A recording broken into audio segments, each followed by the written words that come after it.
Welcome. This is Jean Eaton of Information Managers. It is my honor and pleasure to be with you today at Practice Management Nugget. This is a weekly interview series with practice managers, healthcare providers, or trusted vendors who support healthcare practices. Our topics help primary care practice managers, healthcare providers, and owners to implement, maintain, or improve their business and practice administration so that healthcare providers can focus on providing quality healthcare services. I am your host, Jean Eaton, the Practice Management Mentor with Information Managers.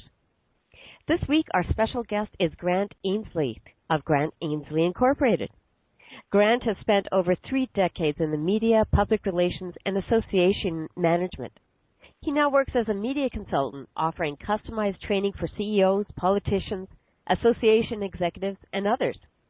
Grant's one-day workshops are loaded with practical suggestions on how to deal with the media. Today we're going to speak with Grant about media relations, and I want to share with you how I first met Grant. So years ago, I attended a media training event with my fellow CHIMA board directors, and it was a lot of fun. And I learned some skills that I've used over and over again in business relationships, human resource issues, job interviews, and media opportunities.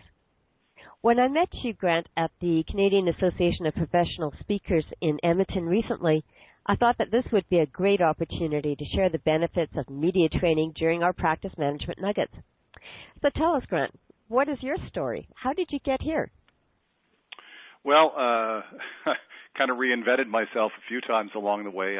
My first career was in media. I spent 15 years in media in Edmonton. I was News and Public Affairs Director of 96 K-Light Radio.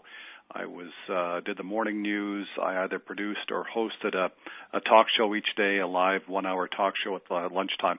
So this was back in the 80s, basically throughout the 80s until the early 90s. In 1992, I sort of saw the future when it came to radio news on FM, which basically was no future. And I moved into the public relations world and was in charge of public relations for the City of Edmonton's Public Works Department.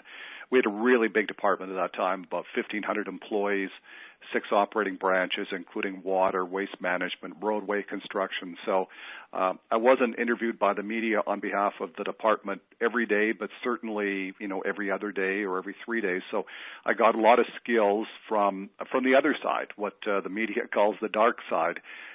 Doing public relations. And after I left, I did that for about 3 years and then got an opportunity to serve as CEO of what is now the Alberta branch of the Canadian Home Builders Association. So I got to do association management. And of course, Jean, you can take each skill from media to public relations to association management, and the skills that you learn along the way you can use as you go along. About 6 years ago, I got tired of working for other people. I decided to work for myself, and so I've been working as a media trainer and public speaker on the media, crisis communications, policies, dealing with policies and things along those lines. And so most of my work these days is as a media trainer and public speaker. It's interesting how we reinvent ourselves over time, but the skills that we learn in each of those steps help us to make the next step forward a little bit more interesting or challenging, and we can build on those experiences. Yeah, and it's interesting that when I was in radio, I had no idea how long I was going to do radio for. I just didn't think about it. I just, it was, life was good. I just got married. My wife and I were starting our family, and I didn't think a lot about post-radio. But as I look back on it now, it's interesting how what I do, radio certainly helped with that. Public relations helped with what I do today. Association management helps with what I do today because I work for a lot of not-for-profits. And so, yeah, exactly. Those things that you learn, those skills that you learned along the way can help you today, and you probably never suspected at the time that they would be important. It's great to be able to keep that perspective.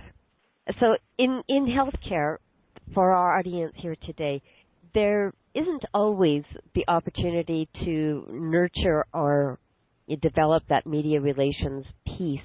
We tend to keep a low profile, which may not always work to our benefit. So for the audience that's attending here today, Grant, about media training, if there's good news or bad news that folks need to be able to share with the media if they're suddenly put into the spotlight, what is your number one tip to help them prepare? What would be your number one tip for managing your media relations? Well, if I had to sort of come up with number one tip that is the biggest misconception that people have about working with the media is a lot of people are worried what they're going to look like, how the media is going to misquote them. Unless you're a real bad guy, unless you're like a Rob Ford or something like that, the media just wants to get the interview. They want to get your comments. They do want to quote you correctly. And, yeah, they probably have an angle to the story that they want to take. There's no question about that.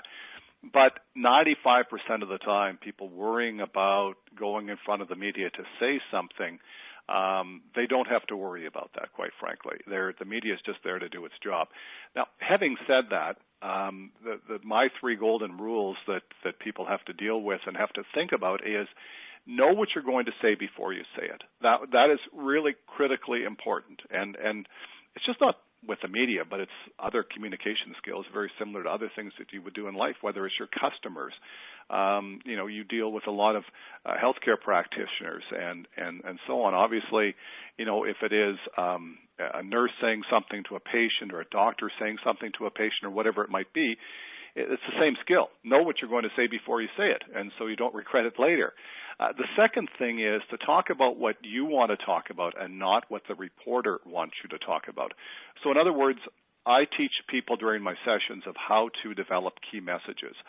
And so as an example, if there's been a privacy breach, you obviously have to be very careful what you're going to say to the media about it.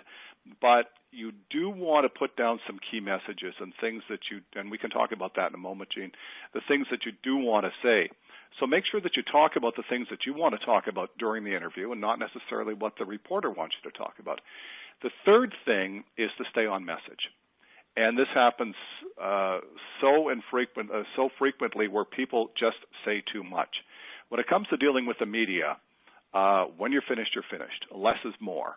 And so it's really important to stay on message. And you look at some of the people who have got off message, and that's what got them in trouble. Tony Hayward, BP, 4 years ago when they had the Deepwater Horizon Gulf crisis in the Gulf of Mexico, his famous line at the end was, "Nobody wants this to end more than I do. I'd like my life back." And that came at the end of about a 20-second comment, which everything was fine. And that last 5 seconds, he got off message. He talked about what he wanted. He got angry. He talked about wanting his life back. And that's what people remember. People remember, "I'd like my life back." It didn't help that he went sailing a couple of days later, but that's exactly what can happen if you don't stay on message. So those are the three key things, Gene. Know what you're going to say before you say it. Talk about what you want to talk about and not what the reporter wants you to talk about, and stay on message. Those are great golden rules. This is Jean Eaton with Information Managers, your practice management mentor. Thanking you for joining us today, and I look forward to having you join us for our upcoming events. Stay tuned.